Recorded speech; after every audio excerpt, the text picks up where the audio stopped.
നമസ്കാരം. ഈ മണിക്കൂറിലെ സമഗ്ര വാർത്തകളും ഇപ്പോഴെത്തുന്ന ഏറ്റവും പ്രധാനപ്പെട്ട വാർത്തകളുമായി 24 റൗണ്ട് അപ്പ് പ്രേക്ഷകരിലേക്ക് വാർത്തകൾ എത്തിക്കുകയാണ്. ഏറ്റവും പ്രധാനപ്പെട്ട ഒരു വാർത്തയിലേക്ക് ആദ്യം പോവുകയാണ്. പൂക്കോട് വെറ്റിനറി കോളേജ് വിദ്യാർത്ഥി സിദ്ധാർത്ഥന്റെ മരണത്തിൽ പിതാവ് ജയപ്രകാശ് ഹൈക്കോടതിയെ സമീപിച്ചു. CBI അന്വേഷണം വൈകുന്നതിനെതിരെയാണ് ഹർജി നാളെ പരിഗണിക്കും. ശ്രീകാന്ത് ചേരുന്നുണ്ട് കൊച്ചിയിൽ നിന്ന് വിവരങ്ങളുമായി. ശ്രീകാന്ത്, ഈ അന്വേഷണം വൈകുന്നു എന്നുള്ള ഒരു പരാതി അച്ഛന്റെ ഭാഗത്തു നിന്നുണ്ടാകുന്നത് ഏത് സാഹചര്യത്തിലാണ്? എന്തെല്ലാമാണ് ഇതിൽ പറയുന്നത്? ഈ വെറ്റിനറി സർവകലാശാലയിലെ വിദ്യാർത്ഥി സിദ്ധാർത്ഥന്റെ മരണത്തിൽ അച്ഛൻ ജയപ്രകാശ് ഇപ്പോൾ ഹൈക്കോടതിയിൽ എത്തിയിരിക്കുന്നു. CBI അന്വേഷണം വൈകുന്നതിനെതിരെ അദ്ദേഹം ഹർജി നൽകിയിട്ടുണ്ട്. കാലതാമസം കൂടാതെ അന്വേഷണം CBI ഏറ്റെടുക്കാൻ നിർദ്ദേശം നൽകണം, ഇതാണ് അദ്ദേഹത്തിന്റെ ആവശ്യം. കേന്ദ്ര സംസ്ഥാന സർക്കാരുകൾ, CBI എന്നിവരാണ് എതിർകക്ഷികൾ. CBI അന്വേഷണം അട്ടിമറിക്കാൻ സർക്കാരിന്റെ ഭാഗത്തുനിന്നും ബോധപൂർവം ശ്രമമുണ്ട് എന്നാണ് അദ്ദേഹം ആരോപണം ഉന്നയിക്കുന്നത്. ഹർജി കോടതി നാളെ പരിഗണിക്കും എന്നാണ് മനസ്സിലാക്കാൻ ഇപ്പോൾ സാധിക്കുന്നത്. എന്തായാലും ഏറ്റവും പ്രധാനപ്പെട്ട ഒരു ഹർജിയാണ് ഇപ്പോൾ എത്തിയിട്ടുള്ളത്.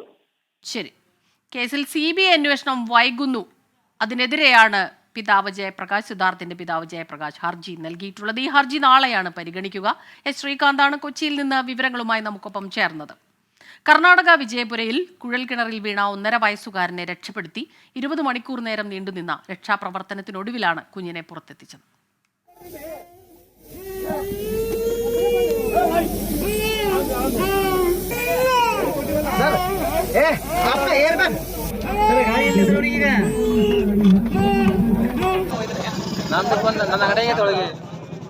ನೋಡ್ರಿ ಫುಲ್ ಮೂಮೆಂಟ್ ಇದೆ.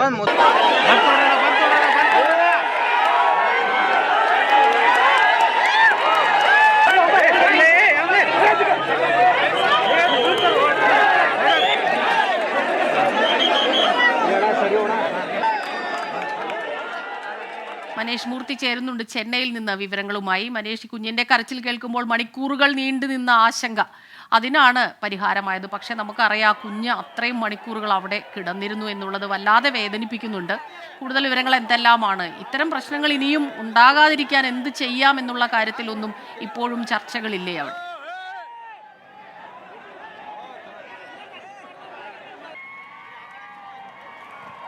സ്മിത, വലിയ ആശ്വാസമാണ് ഈ ഒരു വാർത്ത. കാരണം 20 മണിക്കൂർ നീണ്ട രക്ഷാപ്രവർത്തനം, അതിൽ ആ കുട്ടിയുടെ കരച്ചിൽ കേൾക്കുമ്പോൾ വല്ലാത്തൊരു ആശ്വാസമാണ് തോന്നുന്നത്. കാരണം 20 മണിക്കൂർ ആ കുട്ടി ജീവനോടെ നിനക്കത്തിരുന്നു, മറ്റു പ്രശ്നങ്ങളൊന്നും ഇല്ലാതെ തന്നെ ആ കുട്ടിയെ പുറത്തെത്തിക്കാൻ സാധിച്ചു എന്നുള്ളതാണ് ഒരു വലിയ ആശ്വാസമായി തന്നെയാണ് കാണേണ്ടത്. മാത്രമല്ല, ആശുപത്രിയിൽ നിന്നുള്ള വിവരങ്ങൾ കൂടി ഇപ്പോൾ പുറത്തു വരുന്നുണ്ട്. അല്പസമയം മുമ്പ് വിജയപുരയിലെ ഡെപ്യൂട്ടി കമ്മീഷണറായിട്ടുള്ള ഭൂപാലൻ അദ്ദേഹം പറഞ്ഞത് കുട്ടി നല്ല രീതിയിൽ ആരോഗ്യ പ്രശ്നങ്ങളൊന്നും ഇല്ലാതെ തന്നെ കുട്ടി ഇരിക്കുന്നു. തീവ്രപരിചരണ വിഭാഗത്തിലാണ്. കാരണം 20 മണിക്കൂറോളമായി ഭക്ഷണം കഴിക്കാത്തതിൻ്റെ പ്രശ്നങ്ങളൊക്കെ കുട്ടിക്കുണ്ട്. പക്ഷേ ആരോഗ്യപരമായി കുട്ടിക്ക് വലിയ പ്രശ്നങ്ങളൊന്നുമില്ല. കുഞ്ഞ് സാധാരണ നിലയിലേക്ക്, സാധാരണ ജീവിതത്തിലേക്ക് തിരിച്ചു വരുന്നു എന്ന വളരെ ആശ്വാസകരമായ ഒരു വാർത്ത കൂടി എന്തായാലും അവിടെ നിന്നും നമുക്ക് റിപ്പോർട്ട് ചെയ്യാനുണ്ട്. ഇന്നലെ വൈകുന്നേരമാണ് ഈ കുട്ടി ഇങ്ങനെ കളിച്ചുകൊണ്ടിരിക്കുമ്പോഴാണ് ഈ കുഴൽക്കിണറിനകത്തേക്ക് വീഴുന്നത്. വളരെ വേഗത്തിൽ തന്നെ രക്ഷാപ്രവർത്തനം, ഏകദേശം 7 മണിയോടുകൂടി തന്നെ രക്ഷാപ്രവർത്തനം ആരംഭിക്കുകയും ചെയ്തു.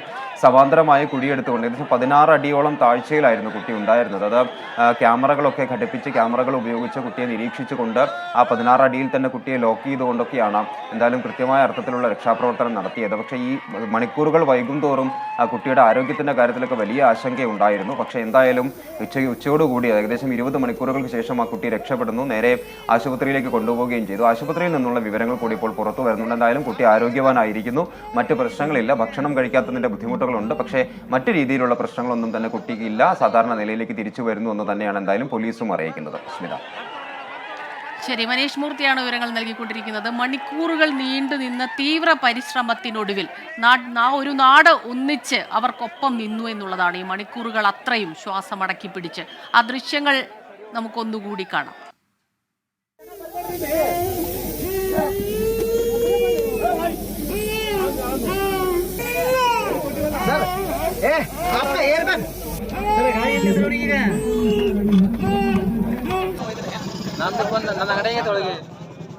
ನೋಡ್ರಿ ಫುಲ್ ಮೂಮೆಂಟ್ ಇದೆ.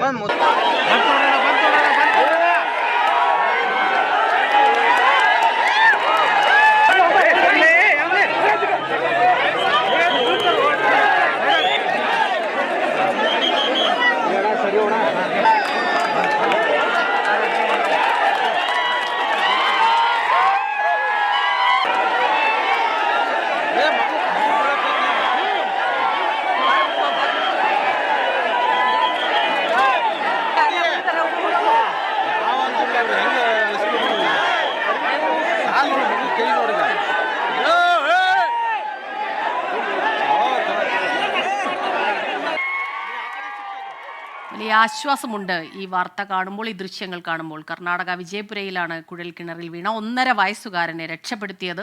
20 മണിക്കൂർ നേരം നീണ്ടുനിന്ന രക്ഷാപ്രവർത്തനം, അതിനൊടുവിലാണ് കുഞ്ഞിനെ പുറത്തെത്തിച്ചത്. ആ ദൃശ്യങ്ങളാണ് ഇപ്പോൾ പ്രേക്ഷകർ കണ്ടത്. മനേഷ് മൂർത്തിയാണ് ചെന്നൈയിൽ നിന്ന് ഈ വാർത്തയുടെ വിശദാംശങ്ങളുമായി നമുക്കൊപ്പം ചേർന്നത്. ഇനി മറ്റൊരു പ്രധാനപ്പെട്ട വാർത്തയിലേക്ക് കടക്കുകയാണ്. മലപ്പുറം നിലമ്പൂർ വാളംതോട്ടിൽ പുലി ഇറങ്ങി ചെലയൻപറമ്പിൽ ജോസിന്റെ പശുക്കിടാവിനെ കടിച്ചു കൊന്നു. റോഡിലൂടെ പുലി നടക്കുന്ന ദൃശ്യങ്ങൾ 24-ന് ലഭിച്ചു. വിവരങ്ങളുമായി ഷഹദ് റഹ്മാൻ ചേരുന്നുണ്ട്. ഷഹദ്, വീണ്ടും ഇങ്ങനെ പുലിയും കടുവയും കാട്ടാനയും ഒക്കെ ആക്രമിച്ചുകൊണ്ടിരിക്കുന്നു. ഇതിപ്പോൾ എന്താണ് സംഭവം? ഇത് ഈ ജനങ്ങൾ നടന്നു പോകുന്ന വഴിയാണോ ഈ പുലി പോകുന്ന ദൃശ്യങ്ങൾ നമ്മൾ കാണുന്നുണ്ട്? തീർച്ചയായും അനുജ, കഴിഞ്ഞ ദിവസമാണ് ഈ പുലി ഇറങ്ങിയിട്ടുണ്ടായിരുന്നത്. നിലമ്പൂർ വാളംതോട് പലകത്തോട് ഭാഗങ്ങളിലാണ് ഇത്തരത്തിൽ ഈ പുലി നിരന്തരം ഇറങ്ങുന്ന ഒരു സാഹചര്യം ഉള്ളത്. ഇപ്പോൾ അവിടെ നിന്നുള്ള CCTV ദൃശ്യങ്ങളാണ് നമ്മൾ സ്ക്രീനിൽ കാണിക്കുന്നത്. ചെറിയൻപറമ്പിൽ ജോസഫിന്റെ പശുക്കിടാവിനെ കഴിഞ്ഞ ദിവസം കടിച്ചു കൊന്നിട്ടുണ്ടായിരുന്നു. ഇവിടെ പുലിയുടെ കാൽപ്പാടുകളും കണ്ടിട്ടുണ്ടായിരുന്നു. ആ ഘട്ടത്തിൽ ഇത് സംബന്ധിച്ച ഒരു സ്ഥിരീകരണം ഉണ്ടായിട്ടുണ്ടായിരുന്നില്ല. എന്നാൽ പിന്നീടാണ് ഇതിന്റെ CCTV ദൃശ്യങ്ങൾ ഇപ്പോൾ ലഭിച്ചിട്ടുള്ളത്. വാളംതോട്ടിലെ ഒറ്റത്തെങ്കിൽ മാത്യുവിന്റെ വീട്ടിലെ CCTVയിലാണ് ഈ പുലി നടന്നു പോകുന്നതിന്റെ രാത്രി ദൃശ്യം പതിഞ്ഞിട്ടുള്ളത്. കഴിഞ്ഞ 2 ആഴ്ചയായി ഈ മേഖലയിൽ ഇത്തരത്തിൽ പുലിയുടെ ശല്യമുണ്ട് എന്നുള്ളത് നാട്ടുകാർ പറയുന്നുണ്ട്. പുലി പശുക്കിടാവിനെ കൊല്ലുന്നു, ഒപ്പം തന്നെ ആടുകളെ പിടിക്കാൻ വരികയും ചെയ്തിട്ടുണ്ടായിരുന്നു. ആ ഘട്ടത്തിൽ നാട്ടുകാരാണ് ഇവിടെ ഒച്ച വെച്ച ഈ പുലിയെ ഇവിടെ നിന്നും പായിപ്പിച്ച് ഓടിച്ചിട്ടുണ്ടായിരുന്നത്. അത് കഴിഞ്ഞ ദിവസം കാണുകയും ചെയ്തിട്ടുണ്ടായിരുന്നു. ഇപ്പോൾ ഈ പുലി ഉണ്ട് എന്നുള്ള കാര്യത്തിൽ സ്ഥിരീകരണം വന്നിരിക്കുന്നു. അതിന്റെ CCTV ദൃശ്യങ്ങളാണ് ഇപ്പോൾ പുറത്തു വന്നിരിക്കുന്നത്. അതുകൊണ്ട് ഈ മേഖലയിൽ കനത്ത ജാഗ്രതയാണ്. വനംവകുപ്പിന് ഇതുമായി ബന്ധപ്പെട്ട വിവരം അറിയിച്ചിട്ടുണ്ട്. ശരി, ഷഹദ് റഹ്മാനാണ് ഈ വാർത്തയുടെ വിശദാംശങ്ങൾ നൽകിയത്. അരുണാചൽ പ്രദേശിൽ ദുരൂഹ സാഹചര്യത്തിൽ മരിച്ച നിലയിൽ കണ്ടെത്തിയ ദമ്പതികളുടെയും സുഹൃത്തിന്റെയും മൃതദേഹങ്ങൾ തിരുവനന്തപുരത്ത് എത്തിച്ചു. വിമാനമാർഗമാണ് മൃതദേഹങ്ങൾ എത്തിച്ചത്. ഹരികൃഷ്ണൻ ചേരുന്നുണ്ട് തിരുവനന്തപുരത്ത് നിന്ന് വിവരങ്ങളുമായി. ഹരികൃഷ്ണൻ ഇപ്പോൾ എവിടെയാണ് നിൽക്കുന്നത്? വിവരങ്ങൾ എന്തെല്ലാമാണ്? മൃതദേഹം സംസ്കാര ചടങ്ങുകളിലേക്കൊക്കെ കടന്നിട്ടുണ്ടോ?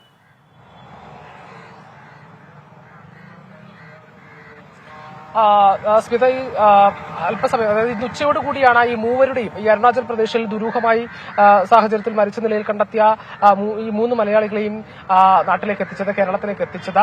തിരുവനന്തപുരം വിമാനത്താവളത്തിലാണ് ഇവരുടെ മൃതദേഹങ്ങൾ എത്തിച്ചത്. ഇതിൽ നവീന്റെ മൃതദേഹം കോട്ടയത്തേക്ക് കൊണ്ടുപോയി. മറ്റു 2 പേരും, അതായത് ദേവി, ആര്യ എന്നിവർ വട്ടിയൂർക്കാവ് സ്വദേശികളാണ്. ഇവരെ ഈ വട്ടിയൂർക്കാവിലെ സ്വവസതിയിലേക്ക് എത്തിച്ച ഈ ചടങ്ങുകളൊക്കെ, സംസ്കാര ചടങ്ങുകളുടെ അതിന്റെ കർമ്മങ്ങളൊക്കെ കഴിഞ്ഞ് ഇന്ന് വൈകുന്നേരം 5 മണിയോടുകൂടി ശാന്തി കവാടത്തിൽ സംസ്കാരം നടക്കുമെന്നുള്ളതാണ് ഏറ്റവും പ്രധാനപ്പെട്ട കാര്യം. അതിൽ ഞാനിപ്പോൾ നിൽക്കുന്നത് ഈ ആര്യയുടെ വീടിന് തൊട്ടടുത്താണ്. ഈ ആര്യയുടെ വീട്ടിനകത്തേക്ക് ചില വൈകാരിക നിമിഷങ്ങളാണ് നമുക്ക് കാണാൻ കഴിയുന്നത്. അതിനകത്തേക്ക് മാധ്യമപ്രവർത്തകരെയൊന്നും ആ തരത്തിലൊന്നും കയറ്റുന്ന ഒരു സാഹചര്യം കൂടി ഉണ്ടായിരുന്നില്ല. കാരണം അത്തരത്തിൽ വൈകാരികമായ നിമിഷങ്ങളാണ് അവിടെ അരങ്ങേറിക്കൊണ്ടിരുന്നത്. കാരണം സമൂഹത്തിലെ ഉന്നതനായ ഒരു വ്യക്തിയുടെ മകൾ കൂടിയാണ് ഈ ദുരൂഹ സാഹചര്യത്തിൽ മരണപ്പെട്ട ആര്യ എന്നുള്ളതാണ് ഏറ്റവും പ്രധാനപ്പെട്ട മറ്റൊരു കാര്യം എന്ന് പറയുന്നത്. ഏതായാലും ഈ സംഭവവുമായി ബന്ധപ്പെട്ട് ഈ നവീനെ കേന്ദ്രീകരിച്ചാണ് ഇപ്പോൾ പോലീസിന്റെ പ്രധാനപ്പെട്ട അന്വേഷണം. കാരണം ഈ കോട്ടയം സ്വദേശിയായ നവീനാണ് ഇവരെ ഇരുവരെയും കൊലപ്പെടുത്തിയിട്ട് ജീവനൊടുക്കിയതെന്നുള്ളൊരു സംശയമാണ് പോലീസിനുള്ളത്. അത് സംബന്ധിച്ച കേന്ദ്രീകരിച്ച അന്വേഷണമാണ് ഇപ്പോൾ നടക്കുന്നത്. ഇവർ ഈ കഴിഞ്ഞ മാസം 27-ാം തീയതിയാണ് ഇത്തരത്തിൽ ഈ മൂവരും അരുണാചൽ പ്രദേശിലേക്ക് പോകുന്നത്. ഇവർ നേരത്തെ തന്നെ സൗഹൃദമുള്ളവരാണ്. ഇവർ നേരത്തെ തന്നെയും ഈ മരണാനന്തര ജീവിതം, അതുമായി ബന്ധപ്പെട്ട കാര്യങ്ങളൊക്കെ അന്വേഷിച്ചിരുന്നു എന്നുള്ളതാണ് പോലീസിന്റെ ഒരു സംശയമെന്ന് പറയുന്നത്. അതുമായി ബന്ധപ്പെട്ട കാര്യങ്ങളും അന്വേഷിക്കുന്നുണ്ട്. അതായത് ഈ തിരുവനന്തപുരം വിമാനത്താവളത്തിൽ നിന്നാണ് ഇവർ അരുണാചലിലേക്ക് പോയത്. ആ സമയത്ത് ഇവർ ഉപയോഗിച്ചിരുന്ന ഒരു കാർ അവിടെ ഉപേക്ഷിച്ചിരുന്നു. ആ കാർ അടക്കമുള്ള കാര്യങ്ങൾ ഇപ്പോൾ പോലീസ് അന്വേഷിക്കുന്നുണ്ട്. ഇവർ ഉപയോഗിച്ചിരുന്ന മുറികൾ, ഈ ദമ്പതികളായ ഈ നവീനും അതേപോലെ തന്നെ ദേവിയും നേരത്തെയും അരുണാചൽ പ്രദേശിൽ യാത്ര ചെയ്തിരുന്നു. അവിടെ ഇതുമായി ബന്ധപ്പെട്ട കാര്യങ്ങളൊക്കെ നടത്തിയിരുന്നു എന്നുള്ളതാണ്. അതുകൊണ്ട് തന്നെ പോലീസിന് മറ്റൊരു സംശയം, കേരള പോലീസിനുള്ള മറ്റൊരു സംശയം എന്ന് പറയുന്നത് ഈ അരുണാചൽ പ്രദേശിലെ തൊട്ടടുത്ത കേന്ദ്രങ്ങളിൽ ബ്ലാക്ക് മാജിക്കുമായി ബന്ധപ്പെട്ട എന്തെങ്കിലും കേന്ദ്രങ്ങളുണ്ടോ, അതുകൊണ്ടാണോ ഇവർ അവിടെ പോയി ഇത്തരത്തിലൊരു മരണത്തിലേക്ക് നീങ്ങിയത് എന്നുള്ള കാര്യങ്ങൾ അടക്കം പോലീസ് അന്വേഷിക്കുന്നുമുണ്ട്. അത്തരം കാര്യങ്ങളാണ് ഇതുമായി ബന്ധപ്പെട്ട കേസിന്റെ കാര്യങ്ങളിൽ നടക്കുന്ന പ്രധാനപ്പെട്ട പുരോഗമനം അല്ലെങ്കിൽ ലീഡ് എന്ന് പറയുന്നത്. മറ്റു പ്രധാനപ്പെട്ട കാര്യങ്ങളെന്ന് പറയുന്നത് ഏറ്റവും ഈ അരുണാചൽ പ്രദേശ് പോലീസ്, അതായത് ഇറ്റാനഗർ പോലീസും ഇത്തരത്തിൽ വിശദമായ ഒരു അന്വേഷണം നടത്തുന്നുണ്ട്. എന്തുകൊണ്ടാണ് ഈ സീറോ എന്ന് പറയുന്ന സ്ഥലത്താണ് ഇത്തരത്തിലൊരു മരണം നടന്നിരിക്കുന്നത്. ഇന്ന് കിട്ടിയ പ്രധാനപ്പെട്ട ഒരു ലീഡ് എന്ന് പറയുന്നത് ഇവർ ഉപയോഗിച്ചിരുന്ന, അതായത് ഈ ഹോട്ടൽ മുറിയിൽ ഉപയോഗിച്ചിരുന്ന ഭക്ഷണം കഴിക്കാനായി ഉപയോഗിച്ചിരുന്ന പ്ലേറ്റിൽ നിന്നും മുടി കണ്ടെത്തി. ഇത് ഏതെങ്കിലും അന്ധവിശ്വാസത്തിന്റെ ഭാഗമായിട്ടാണോ എന്നുള്ളതും പോലീസ് അന്വേഷിക്കുന്നുണ്ട്. അത്തരത്തിൽ അത് മാത്രമല്ല, മൃതദേഹങ്ങൾ വിമാനമാർഗം എത്തിച്ചിരിക്കുന്നു. സംസ്കാര ചടങ്ങുകൾ അല്പസമയത്തിനകം ഉണ്ടാകുമെന്നാണ് ഹരികൃഷ്ണൻ റിപ്പോർട്ട് ചെയ്തത്. ഒപ്പം തന്നെ ഈ കേസിൽ വിശദമായ അന്വേഷണങ്ങളിലേക്ക് കടക്കുകയാണ് ഇറ്റാനഗർ പോലീസും കേരള പോലീസും. കൂടുതൽ പേർ ഇതിനിരയാകാതിരിക്കാൻ അന്വേഷണം എത്രയും പെട്ടെന്ന് തന്നെ നടത്തേണ്ടതുണ്ട്. യഥാർത്ഥ പ്രതികൾ അങ്ങനെ ആരെങ്കിലും ഉണ്ടെങ്കിൽ അവരെ കണ്ടെത്തേണ്ടതും ഉണ്ട്. സംസ്ഥാനത്ത് വേനൽ മഴയ്ക്ക് സാധ്യത. 9 ജില്ലകളിൽ ഇടത്തരം മഴ ലഭിച്ചേക്കും. തെക്കൻ കേരളത്തിലും മധ്യ കേരളത്തിലും ഇടിമിന്നലോടുകൂടിയ ഒറ്റപ്പെട്ട മഴയ്ക്കും സാധ്യത. അലക്സ് റാം മുഹമ്മദ് ചേരുന്നുണ്ട് തിരുവനന്തപുരത്തു നിന്ന് വിവരങ്ങളുമായി. അലക്സ്, ഈ വേനൽ മഴയ്ക്ക് വേണ്ടി കാത്തിരിക്കുകയാണ്. കാരണം സംസ്ഥാനം ഇങ്ങനെ കടുത്ത ചൂടിൽ വല്ലാതെ കഷ്ടപ്പെടുന്നൊരു അവസരം കൂടിയാണ്. പക്ഷേ വേനൽ മഴ എവിടെയെല്ലാം ഉണ്ടാകും, ഏത് രീതിയിലാകും? കഴിഞ്ഞ ദിവസം പെട്ടെന്നുണ്ടായ ഇടിമിന്നലിൽ ഒരു യുവാവിന് ജീവൻ നഷ്ടമായ ഒരു സാഹചര്യം കൂടിയുണ്ട്. അപ്പോൾ തീർച്ചയായിട്ടും അതിനുള്ള നിർദ്ദേശങ്ങളും മുന്നറിയിപ്പുകളും ഉണ്ടാകുമല്ലോ. തീർച്ചയായും സംസ്ഥാനത്ത് കഴിഞ്ഞ 2-3 ദിവസമായി പലയിടങ്ങളിലും വേനൽമഴ ലഭിക്കുന്നുണ്ട്. അതിന്റെ തുടർച്ചയായി ഇപ്പോഴും ഉണ്ടാകും അത്തരത്തിൽ വേനൽമഴ എന്നുള്ളതാണ് കേന്ദ്ര കാലാവസ്ഥാ വകുപ്പും ദുരന്ത നിവാരണ അതോറിറ്റിയും ഒക്കെ നൽകുന്ന മുന്നറിയിപ്പ്. പ്രത്യേകിച്ച് തിരുവനന്തപുരം, കൊല്ലം, പത്തനംതിട്ട, ആലപ്പുഴ, കോട്ടയം, എറണാകുളം, ഇടുക്കി, തൃശൂർ, പാലക്കാട് ജില്ലകളിൽ ഇടത്തരം വേനൽമഴ ലഭിക്കാനുള്ള സാധ്യതയുണ്ട്.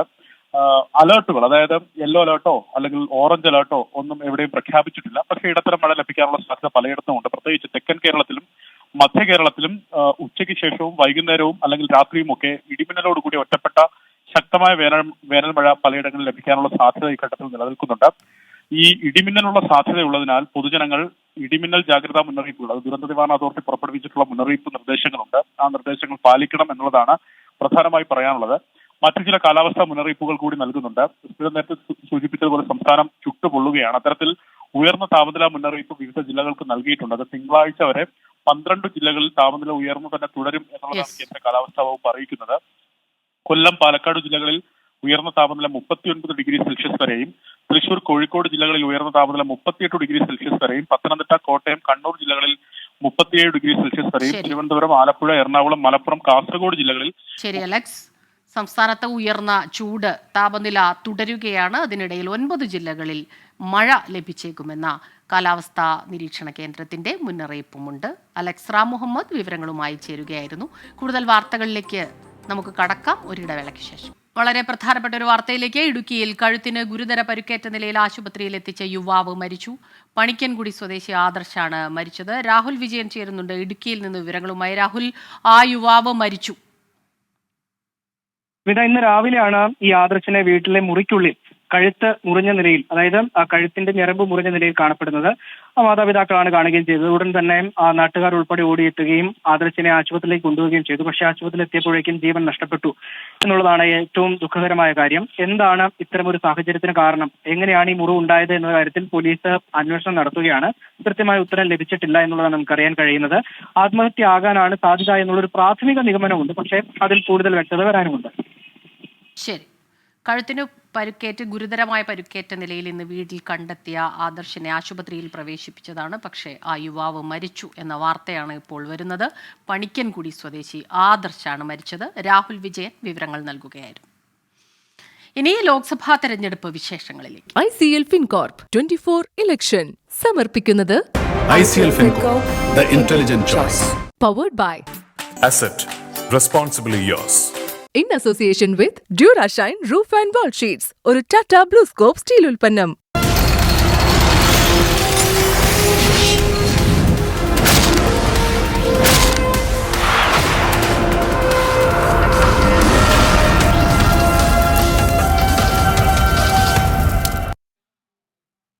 ലോക്സഭാ തെരഞ്ഞെടുപ്പിലെ CPIM പ്രകടന പത്രിക പുറത്തിറക്കി. ഡൽഹിയിൽ നടക്കുന്ന പരിപാടിയിൽ സീതാറാം യെച്ചൂരിയാണ് പ്രകടന പത്രിക പുറത്തിറക്കിയത്. In the Supreme Court, you all know that you are aware of. And we are saying that the autonomous status or the special status that was granted at the time of partition and signing of the instrument of accession, that must be respected.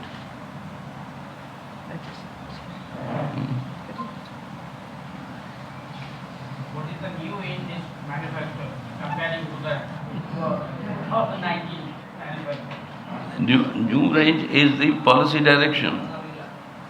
The new element is to reverse the anti-people policies that the Modi government has brought and put in place during the last decade.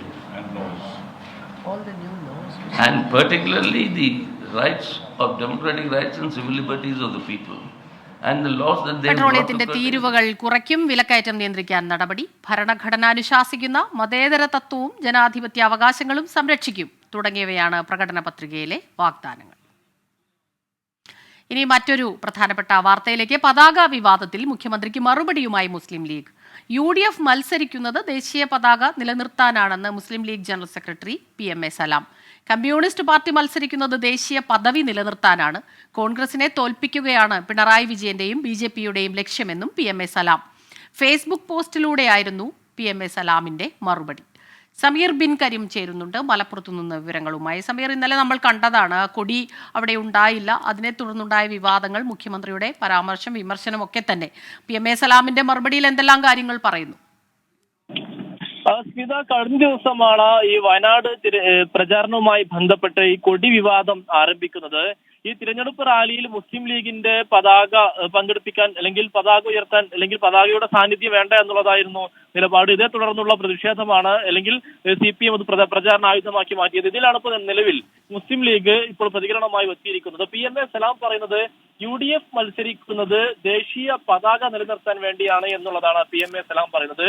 Communist party മത്സരിക്കുന്നത് ദേശീയ പദവി നിലനിർത്താൻ വേണ്ടിയാണ്. കോൺഗ്രസിനെയും രാഹുലിനെയും തോൽപ്പിക്കാൻ ഹിന്ദുത്വ തീവ്രവാദികൾക്ക് അവസരം ഉണ്ടാക്കി കൊടുക്കുന്നതിന് വേണ്ടിയാണ് മുഖ്യമന്ത്രിയുടെ ഇത്തരം പരാമർശങ്ങൾ എന്നുള്ളതാണ് PMA സലാം വ്യക്തമാക്കുന്നത്. അത്തരം ഒരു അവസരം ഒരുക്കി കൊടുക്കാൻ പറ്റാത്തതിൽ നിരാശയാണ് മുഖ്യമന്ത്രി ഇത്തരം ലീഗിനെതിരെ ഒപ്പം തന്നെ കോൺഗ്രസിനെതിരെയും ഈ പതാകയുമായി ബന്ധപ്പെട്ട് നടത്തുന്ന പരാമർശം എന്നുള്ളതും PMA സലാം പറഞ്ഞു വെക്കുന്നു. കോൺഗ്രസിനെ തോൽപ്പിക്കലാണ് പിണറായിയുടെയും BJPയുടെയും ആവശ്യമെന്നും അതോടൊപ്പം തന്നെ ലാവ്ലിൻ കേസ് ഇനിയും മാറ്റിവെക്കേണ്ടതുണ്ട്, അതുകൊണ്ട് കൂടിയാണ് ഇത്തരത്തിൽ BJPയെ സഹായിക്കുന്ന തരത്തിലുള്ള പരാമർശം. പതാക വിവാദത്തിൽ മുഖ്യമന്ത്രിക്ക് മറുപടിയുമായി മുസ്ലിം ലീഗ്. UDF മത്സരിക്കുന്നത് ദേശീയ പതാക നിലനിർത്താനാണെന്ന് മുസ്ലിം ലീഗ് ജനറൽ സെക്രട്ടറി PMA സലാം. സമീർ ബിൻ കരീം വിവരങ്ങളുമായി ചേരുകയായിരുന്നു. മറ്റു വാർത്തകൾ ഇടവേളയ്ക്ക് ശേഷം. വിശ്വാസികൾക്ക് ഇത് വ്രതശുദ്ധിയുടെ നാളുകൾ. അൽ മുക്താദിർ ഗോൾഡ് ആൻഡ് ഡയമണ്ട്സ് പുണ്യങ്ങളുടെ പൂക്കാലം സമർപ്പിക്കുന്നത് എല്ലാ ആഭരണങ്ങളും ഇപ്പോൾ പണിക്കൂലിയില്ലാതെ വാങ്ങാം. അൽ Muqtadir Jewellers.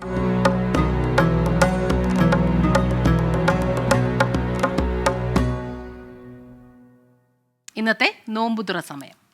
Al Muqtadir gold and diamonds നോമ്പുതുറ സമയം സമർപ്പിക്കുന്നത് എല്ലാ ആഭരണങ്ങളും ഇപ്പോൾ പണിക്കൂലിയില്ലാതെ വാങ്ങാം. അൽ മുക്താദിർ ജ്വല്ലേഴ്സ്.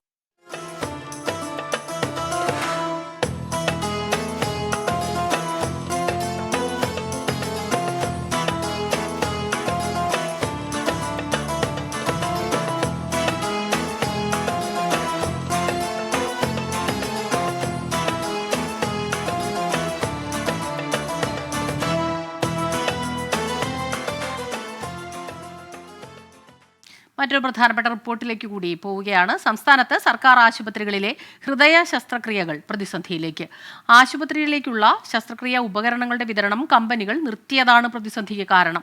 143 കോടി രൂപയാണ് വിതരണക്കാർക്ക് നൽകാനുള്ളത്.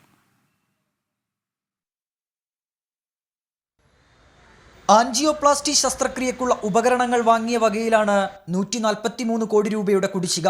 മാർച്ച് 31-നകം പണം നൽകണമെന്നാവശ്യപ്പെട്ട് സർക്കാരിനും ആശുപത്രി സൂപ്രണ്ടുമാർക്കും സ്വകാര്യ സർജിക്കൽ കമ്പനികൾ കത്ത് നൽകിയിരുന്നു. എന്നാൽ അനുകൂല നടപടികൾ ഉണ്ടാകാത്തതിനെ തുടർന്നാണ് ഏപ്രിൽ 1 മുതൽ ശസ്ത്രക്രിയാ ഉപകരണങ്ങളുടെ വിതരണം കമ്പനികൾ നിർത്തിയത്. ഡിസംബർ 23 പേയ്മെൻറ്റ് എങ്ങനെയെങ്കിലും കിട്ടുക എന്നുള്ളതാണ്. കാരണം നമുക്ക് പാരൻറ്റ് കമ്പനിക്ക് പേയ്മെൻറ്റ് പോയിട്ട് അവർ സ്റ്റോക്ക് റീപ്ലേസ് ചെയ്യില്ല. കാരണം ഇത് മുന്നോട്ട് പോകുന്ന സമയത്ത് നമുക്ക് നമ്മളെ കയ്യിൽ സ്റ്റോക്ക് എക്സ്പയർ ആയി പോകും. കാരണം ഇതിനാകെ 18 മാസം എക്സ്പയർ ചെയ്യുള്ളൂ. ഇത് നീണ്ടു നിൽക്കുന്നത് നമുക്കാണ് ഏറ്റവും കൂടുതൽ ബുദ്ധിമുട്ട്. പക്ഷേ ഈ ഫണ്ട് കിട്ടാത്തത് കൊണ്ട് നമുക്ക് പാരൻറ്റ് കമ്പനിയിൽ നിന്ന് സ്റ്റോക്ക് കിട്ടുന്നില്ല. അതാണ് ഒരു ചാലഞ്ച്.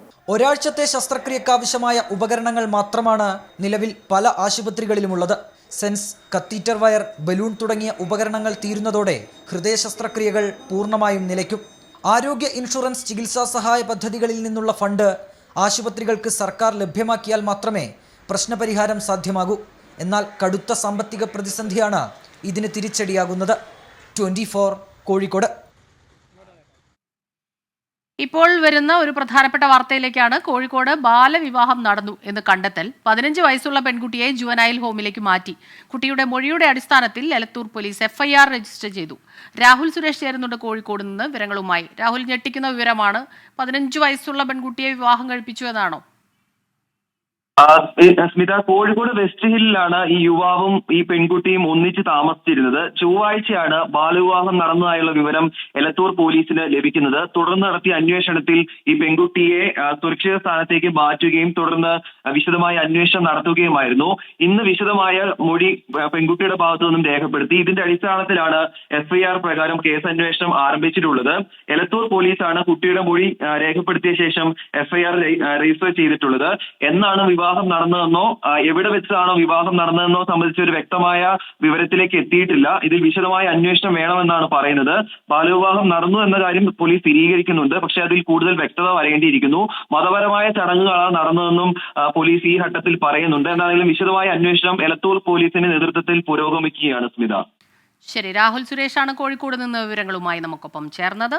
ഇതോടെ ഈ വാർത്താ ബുള്ളറ്റിൻ പൂർണ്ണമാകുന്നു. ഇനി ഇവിടെ രാഷ്ട്രീയം പറയാം. ആലത്തൂർ മണ്ഡലത്തിൽ നിന്ന് വടക്കഞ്ചേരി കമ്മ്യൂണിറ്റി ഹാളിലാണ് അനുജ രാജേഷ് ചേരുന്നത്. നമസ്കാരം.